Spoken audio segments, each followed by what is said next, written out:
Hey guys, Steve Leonard here. Just trying to give you guys a little tech tip here, or maintenance tip. I'm out here working on my boat, get some more maintenance done. I've had one battery that's a newer battery, just would not hold a charge. I have a Power Sport battery charger, dual bank charger, so it does two batteries on this particular one.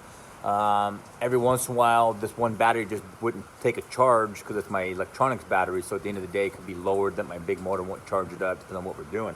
But I have a built-in charger and I plug it in, and this one battery just doesn't want to seem to hold a charge.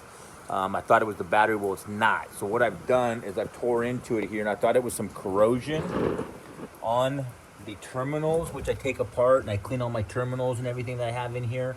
But that wasn't the problem. What the problem was is I didn't bring it out with me, but the electrical connector, when I touched the wire, broke off. And this is part of the fuse. What comes apart here with the fuse, this piece here goes with the battery, the positive. This is the positive side, and it's completely corroded. I fish saltwater, I do all the proper things. This actually had a shrink on it, some shrink tape they put around the wires and stuff, some tubing. It corroded through it. I keep cutting this wire back and it just keeps falling apart and breaking. All my wiring that I use in my boat is called tinned coated. It's aluminum coated. It's actually a copper braided wire, not solid wire with aluminum over it. It's made for marine applications, called tinned coated. Always use that in your boats. It does it for the electrolysis, the corrosion, all that kind of stuff. This is not. This wire is no good. This is why my battery was not charging, because the power couldn't get to the battery. It had a broken connection in the middle here from the corrosion. So I'm going to replace this fuse link right here. So I'm going to come back. I'm going to cut back into this part of it below here, behind this fuse. I'm going to take that fuse holder off. This goes together there. I'm going to take that apart, get rid of it. I'm going to add a new one back in here with a shrink connector, and then heat it up so it shrinks down, keeps it moisture.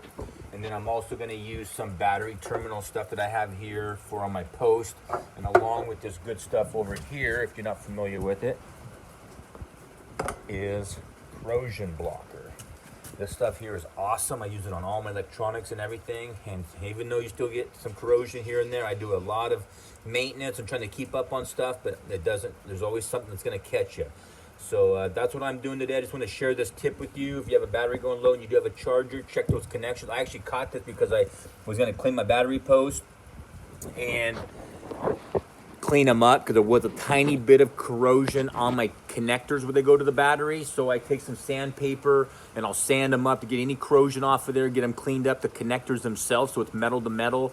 Put some battery terminal protector on there. I do the corrosion blocker, which I showed you. I do all that stuff just to help prevent it. And when I touched it and just took those apart, that wire busted in half. So that's how I found the problem. I was just doing some general maintenance here and got lucky. I found the problem. I'm happy I found it. It's not my charger in itself, which can be very, very expensive to replace. So it's just, I like finding the problem. I found it, so I feel really good about it. I can fix it. I'll do a battery test on it. I'll put it back together, and I'll do a tester with my battery tester on to make sure it's getting power. And it should be good to go. So I hope this tip helps you guys out. Good luck out there. Tight lines.